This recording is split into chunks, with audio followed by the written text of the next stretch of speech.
Bom dia, seja bem-vindo ao Poli Student.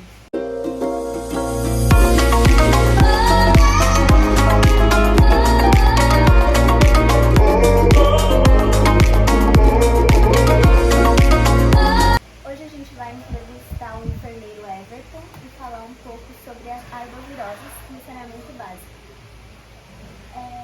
Para começar, você pode falar um pouco da sua trajetória? Bom dia a todos, meu nome é o Everton.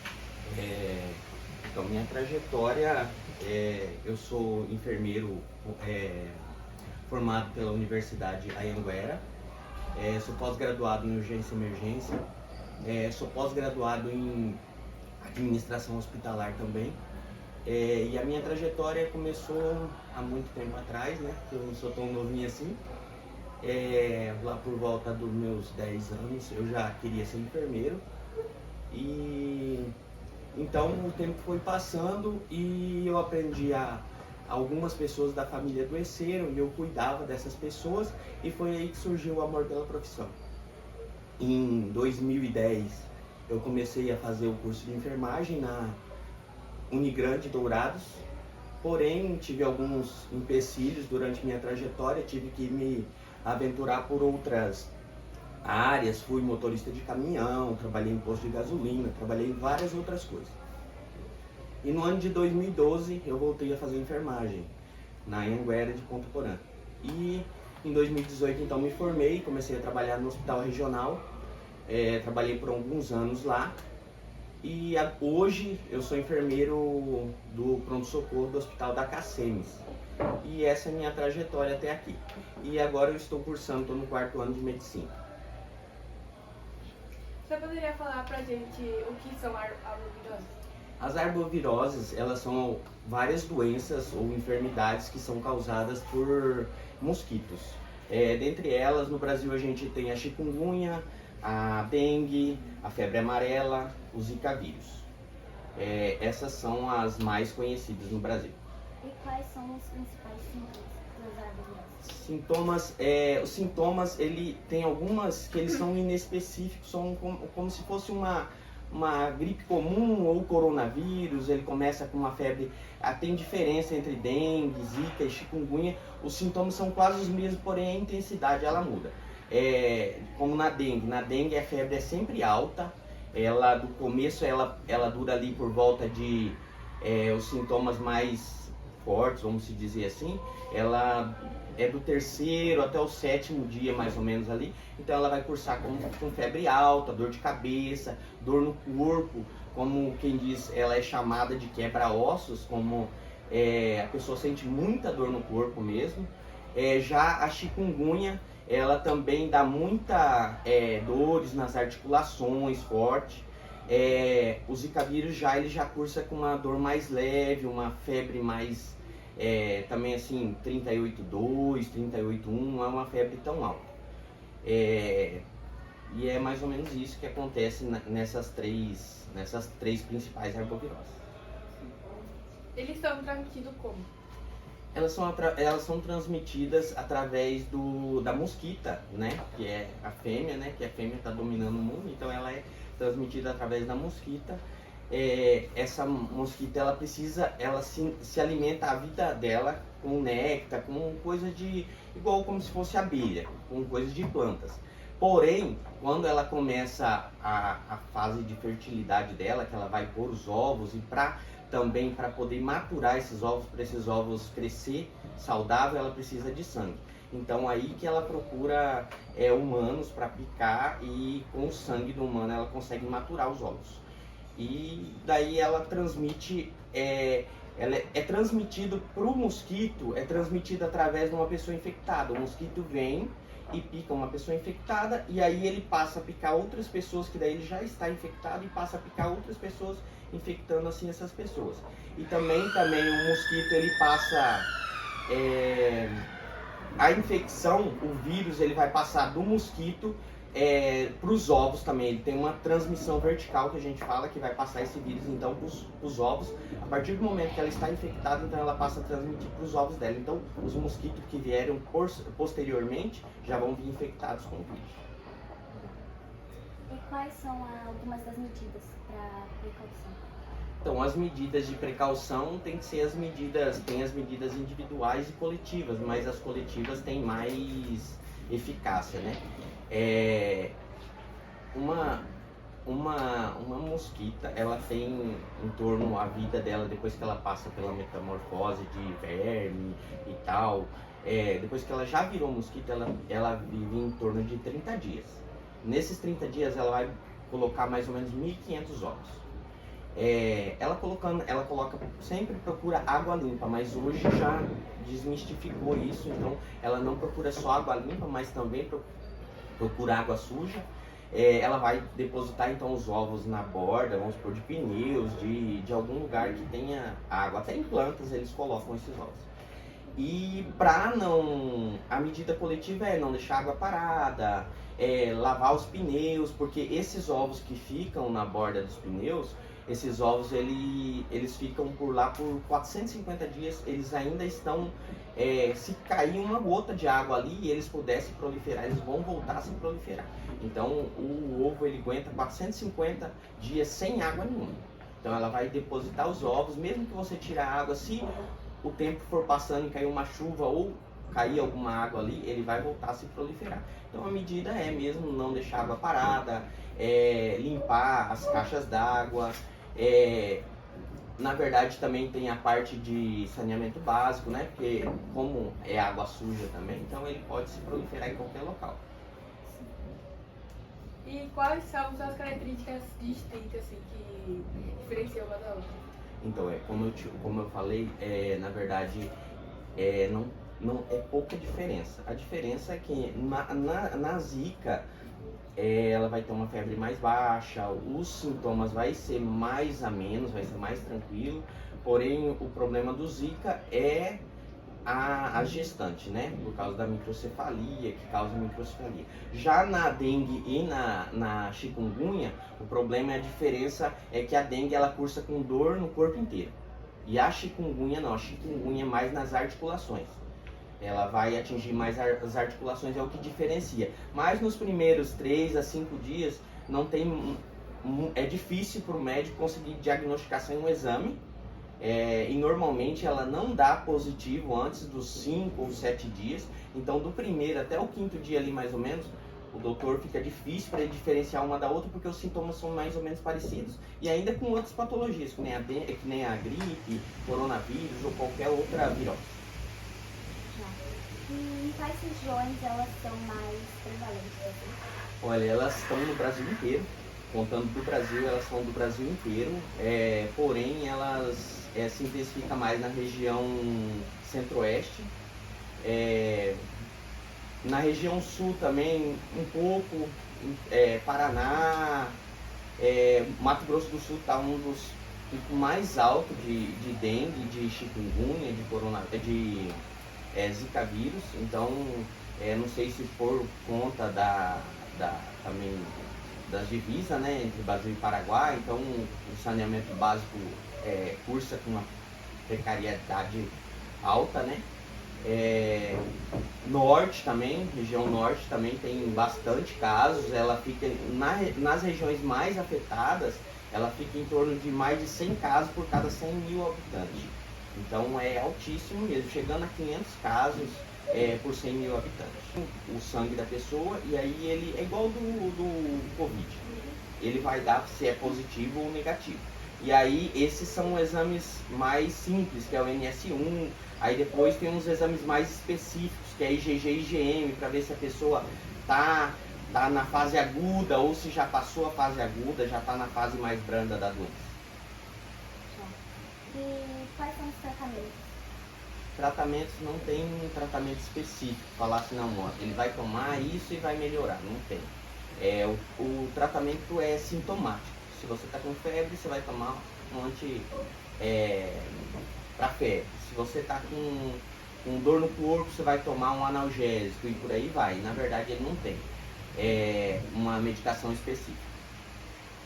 E o principal papel do mosquito? Principal papel do mosquito. Não entendi bem a pergunta, mas assim, o mosquito. Como que eu vou te explicar?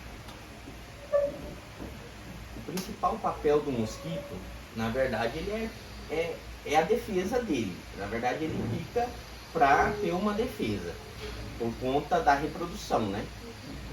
Eu acho que o principal papel dele seria isso. Não entendi muito bem a pergunta, mas é mais ou menos isso. Saindo um pouco desse tema de arbovirose, nós continuamos ali sobre saneamento básico. Qual a importância do saneamento básico para a saúde pública? É de extrema importância, né? Porque a maioria das doenças, tanto virais quanto as viroses, quanto as síndromes diarreicas, é por conta da falta de saneamento básico. Então, se você não tem um bom saneamento básico, você corre risco de crianças, né, adoecerem com essas, principalmente as síndromes diarreicas, né, e causar grandes prejuízos para a saúde dessa criança, podendo haver desnutrição, uma evolução diminuída, mais lenta, vamos supor. Se era para ele ter ele está numa idade de 10 anos, mas porém o corpo dele não chegou ainda a essa idade por conta mesmo dessas síndromes que tem, por conta da falta de saneamento básico. E quais são os principais componentes do saneamento básico? Ela se entregou. Não lembro dessa vez. Então vamos para outra pergunta. O acesso ao saneamento básico impacta as comunidades urbanas e rurais de maneiras diferentes? Por favor. Se o saneamento básico tem um impacto muito forte nas comunidades urbanas e rurais. Certo. Ou de maneiras diferentes? Não, são diferentes, né? Porque o saneamento básico nas áreas rurais ele demora muito a chegar, né? Então é bem diferente. Mas na área rural, porém, a gente tem menos pessoas que são impactadas por isso. Então a parte mais impactada sempre vai ser a área urbana pela quantidade de pessoas. Porém, assim, as áreas rurais elas sofrem um pouco com a demora da chegada nas áreas rurais. E quais são os desafios enfrentados na implementação de saneamento básico? O desafio é grande, porque, na verdade, seria um direito do povo, né? O saneamento básico, eu não sei se é previsto em Constituição, porém em lei orçamentária, essas leis políticas de saúde pública, ela é muito debatida, porém, assim, o governo deixa um pouco a desejar nesse caso, todo o governo em geral, tanto o governo federal, estadual, municipal, todos deixam a desejar. Hoje eles já pensam um pouco diferente, já começaram a ver que a maioria muitas doenças, muitas síndromes é causada pela falta de saneamento básico. Então, o que eles gastam no saneamento básico hoje reverte em saúde, porque a saúde ela passa a ter a diminuir o fluxo mesmo na saúde, principalmente das doenças que é causada em crianças, né? Então, mas assim, tem muito desafio ainda para poder se chegar num patamar adequado de saneamento básico para a população. E vamos ver se nos próximos anos aí o governo consegue chegar a um valor, pelo menos aí de 80% a 90% de saneamento básico para a população. E como a falta de saneamento adequado pode contribuir para a propagação de doenças? Então, a falta de saneamento básico, ela vai causar propagação de várias doenças. Como já foi dito, né, as síndromes diarreicas, os vírus mesmo, tem o vírus da dengue, essas coisas, muita água parada, esgoto, né? Então, esgoto a céu aberto, essas coisas causam muita, tanto a poluição de rios, de várias coisas. Então, vai impactar muito na saúde da população e com isso, né, vai impactar também a saúde, porque quando a pessoa faz uso dessa água ou faz uso desse alimento contaminado que foi usado para irrigar esse alimento, então vai acabar batendo tudo no final na saúde pública, porque essas pessoas que adoecem lá com esse falta de saneamento básico, eles vão impactar a saúde. Quais são as práticas sustentáveis adequadas para o saneamento básico? Tem umas perguntas cabeludas aí. De que maneira o saneamento básico pode contribuir para a prevenção das arboviroses? Das arboviroses? Então, o saneamento ele é indispensável não só nas arboviroses, mas como em qualquer outra doença. Mais específico nas arboviroses, ele não vai deixar que o mosquito se prolifere. Então, você tem um saneamento básico bom, essa fêmea ela pode até depositar os ovos, porém eles não vão eclodir, eles não vão maturar por conta do saneamento básico, porque daí não vai ter água parada em céu aberto, nem a gente vê esgoto em céu aberto, então é uma água parada. O mosquito vai lá, deposita seus ovos na beira do lago ou do rio, que está esse... Normalmente água corrente não, mas assim, o esgoto normalmente em céu aberto, ele é uma água parada. Então na água parada o mosquito se prolifera. Então se tiver um saneamento básico, um tratamento de esgoto, não deixando que essa água fique parada em céu aberto, então vai diminuir muito a proliferação desse mosquito. Falando um pouco sobre esses esgotos de céu aberto, assim, por que você acha que eles fazem tanto esgotos de céu aberto? Porque quando a gente passa assim, do lado do Paraguai e Itaguaí, tem muitos esgotos de céu aberto. Então, um pouco o governo não querer, não ter um gasto, porque na verdade tudo isso, um tratamento de esgoto, ele tem um gasto. Na verdade, e esse gasto é feito com dinheiro público, com dinheiro dos pagadores de impostos. Então, muitas vezes eles priorizam outras áreas, mas não sabendo que se eles estivessem investindo em saneamento básico, eles teriam muito retorno, não estariam gastando mais com saúde, estariam gastando menos, na verdade, com saúde pública. Então, um pouco é o governo mesmo de não... essas casas que são construídas sem uma estrutura também, né? Então, o aumento também populacional indiscriminado, então acontece que daí começa a acontecer o governo não consegue dar suporte para todas essas vizinhanças e aí começa esses esgotos a céu aberto. Você acha que nas comunidades mais necessitadas as árvores são mais relevantes para o saneamento básico? Com certeza.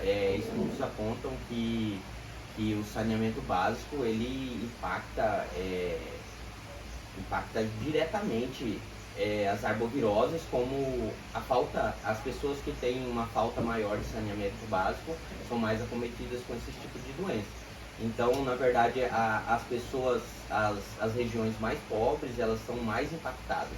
Elas têm uma proliferação maior de mosquito e, consequentemente, mais casos de dengue, de zika, de chikungunya. Assim, como você acha que os políticos públicos podem ajudar, assim, a melhorar essas coisas? Na verdade, criando políticas públicas. Eles têm que criar políticas públicas que façam com que o governo ele funciona em cadeia, ele funciona desde o governo federal até o governo municipal. Então, criando, se no governo federal criar leis, também, como que eu vou dizer, políticas mesmo, políticas de saneamento básico, consequentemente isso vai vir de cima para baixo, governo federal, governo estadual, governo municipal, e com isso vai melhorar o saneamento básico. Já tem melhorado muito, se você vê, vocês são novos, mas se vocês vê há 10 anos atrás, como que era a própria cidade de Ponta Porã, e o que está chegando hoje, o saneamento básico melhorou muito, tinha muito esgoto a céu aberto, tinha muitas localidades que eram feitas essas casas sem estrutura nenhuma. Então hoje o governo municipal ele tem gasto bastante verba em saneamento básico, com isso melhora a saúde da população.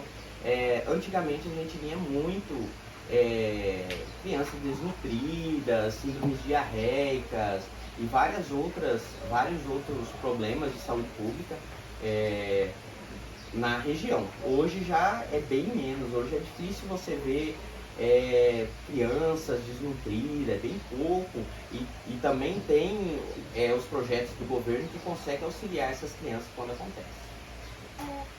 Voltando para as arboviroses, as taxas de mortalidade geralmente é alta ou baixa?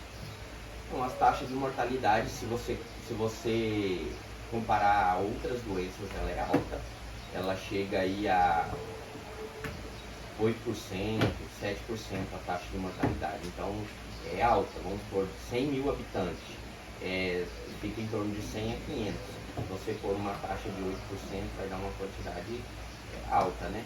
E o problema é que ela não é, vamos supor, ela não fica fixa numa região só, ela está distribuída em todos os estados do Brasil, então são muitas pessoas que são impactadas. Então, fora isso, ainda tem, a gente vê a dengue mata, a chikungunya causa uma dor intensa que a pessoa não consegue trabalhar, a pessoa não consegue desenvolver suas atividades diárias. E essa dor ela pode persistir de 6 a 8, 10 meses.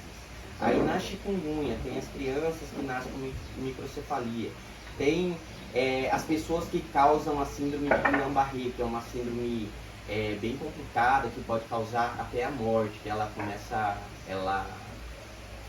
bloqueia a sinapse do neurônio, então não consegue passar esse impulso elétrico para o corpo e os músculos não conseguem se mover. Sem impulso elétrico não tem movimento. Falando um pouco sobre a dengue, tem isso de que quando você pega a dengue mais uma vez, os sintomas vão ficando cada vez mais fortes. Assim, a dengue não quer dizer que você pegou a primeira vez e você vai pegar leve. Depende do subtipo. Elas são divididas em 4 subtipos. Dengue 1, dengue 2, dengue 3 e dengue 4.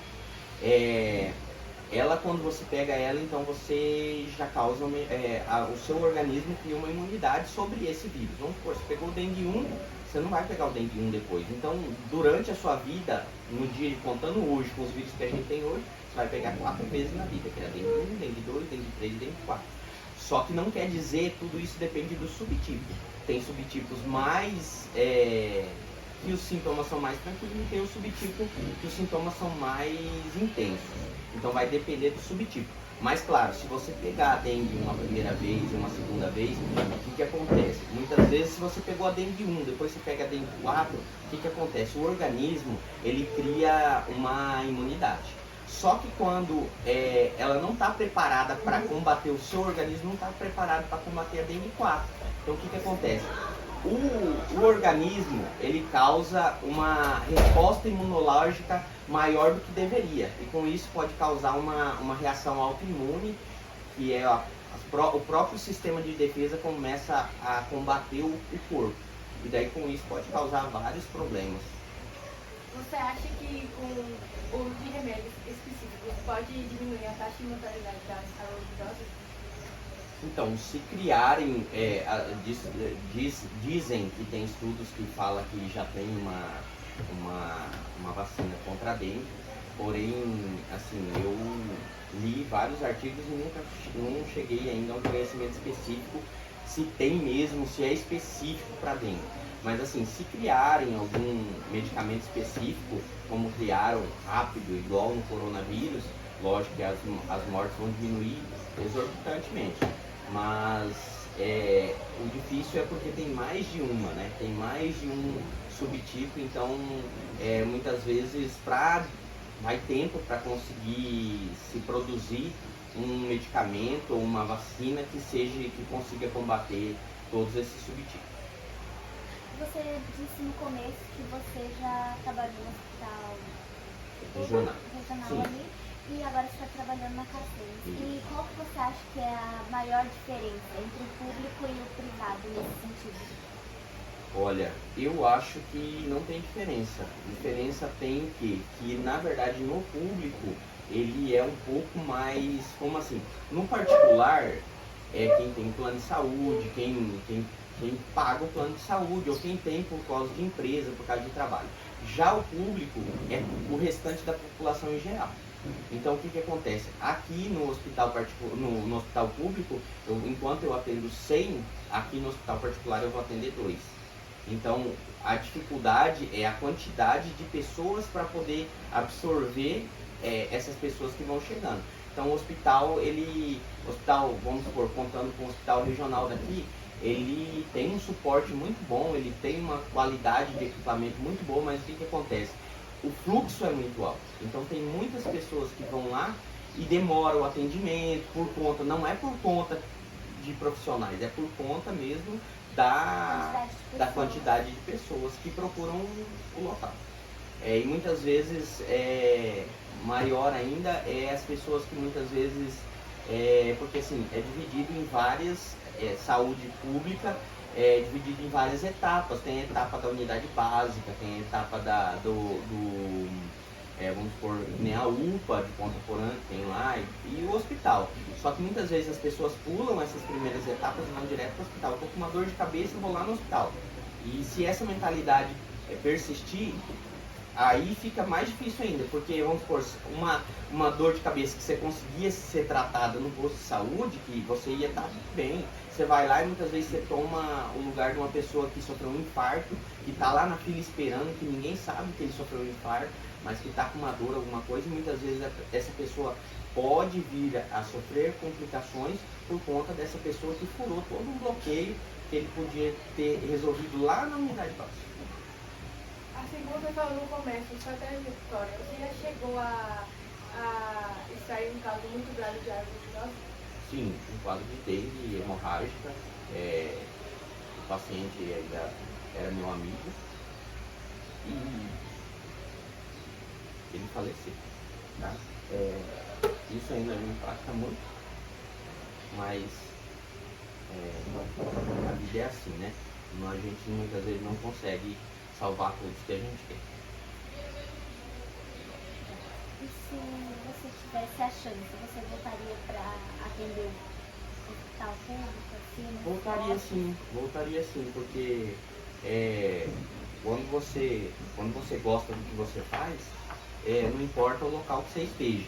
Importa, lógico, que a gente não consegue trabalhar, que nem muitos falam, por amor. Ninguém trabalha por amor, porque assim, eu tenho filhos, tenho esposa, tenho meus estudos, tenho várias coisas que tipo, eu preciso do dinheiro, mas assim, eu gosto do que eu faço. Eu não faço pelo dinheiro, eu faço pelo dinheiro também, mas isso é consequência do seu trabalho.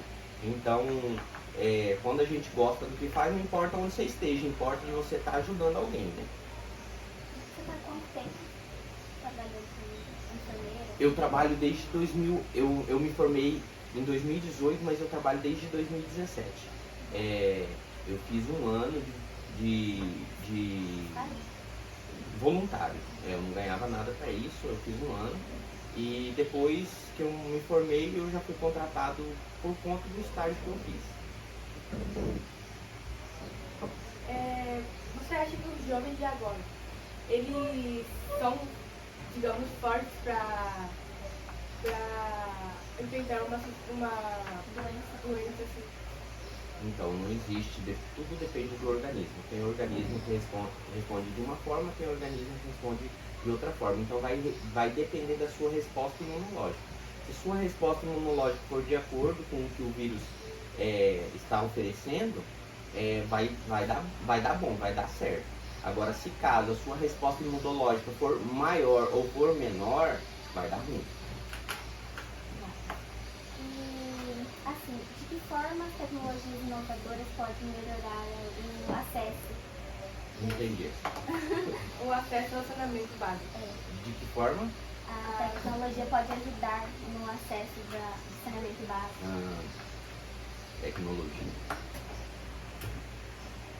Então, hoje a gente tem várias tecnologias, no Brasil até que não, mas fora do Brasil a gente tem várias tecnologias que ajudam na parte de saneamento básico. Uma são as usinas que geram energia através de esgoto, através de matérias orgânicas, né? Então, esses tipos de tecnologia, eles vão ajudar muito. Só que assim, eu não sei, a gente não entende o porquê que se é bom, se ela consegue gerar uma quantidade de energia X, se ela consegue melhorar, diminuir a poluição, eu não sei porque o governo não investe muito nisso. Porque tem vários outros países que investem nessa geração de energia através de material orgânico. E com isso, então, diminui o impacto no ambiente, né? No meio ambiente em geral. Você acha que aqui, em alguns anos, podemos descobrir um remédio específico para as arboviroses? Eu acredito nisso, acredito que sim, acredito que tem vários estudos já direcionados para esse tipo de medicamento ou vacina, então tem vários artigos relacionados a isso, e eu acredito que logo logo a gente vai ter algo aí que consiga combater essas arboviroses. E encerrando um pouco o nosso assunto, né, que já deu tempo. Pode entrar? Ah, tá. E você pode, aí não sei como falar, dar um conselho, assim, para cuidados? Ah, sim. Então, é aquilo que eu já tinha falado, as pessoas se conscientizar. Normalmente o mosquito ele procura sempre ou a parte da manhã ou a parte do fim da tarde, então usar repelente, ele não atinge uma altura maior que um metro, 1,20 m, então priorizar as pernas, abdômen para passar esses inseticidas, colocar grades, aquelas telas, né, nas janelas para dificultar que esse mosquito adentre a casa. E daí vem os de, como que eu vou te falar, que são sobre a limpeza do quintal mesmo. Então, se ela demora 10 dias para atingir a vida adulta, se você a metamorfose dela vai demorar de 3 a 7 dias.